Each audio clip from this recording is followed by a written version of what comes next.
You can see it on the news, the web, and in the headlines almost every day. Religious liberty is under serious assault in America.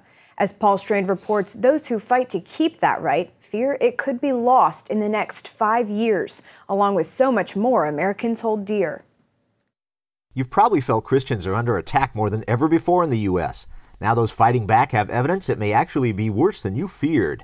They recently gathered in the nation's capital to sound the alarm. We've actually had the calls to our office requesting, representation have increased by over 400% since that Supreme Court decision on same-sex marriage. We were founded by men and women fleeing religious oppression and coming to this land to avoid precisely what is happening now. Religious rights lawyer Kelly Shackelford heads up the Liberty Institute. It compiles a list each year of new religious hostility cases reported in America. 2 years ago, it totaled 1,600 cases. Just in the last 2 years alone, that has increased by over 133%. These folks on the battle's forefront warn much more is on the line here than a few people's religious sensibilities getting bruised.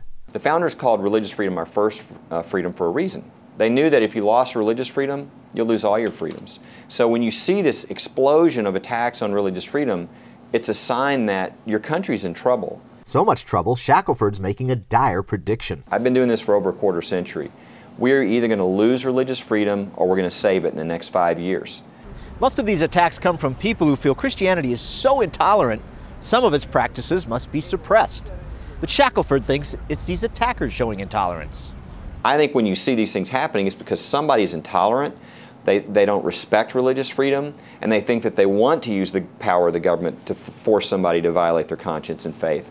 I think most Americans believe that's wrong, and it is. Ironically, the very thing being suppressed is what this Christian lawyer says could save the nation. The true answer, if you're going to turn your country around, is religious expression, is people sharing the truth that changes lives and that could change the whole country. Paul Strand, CBN News, Washington.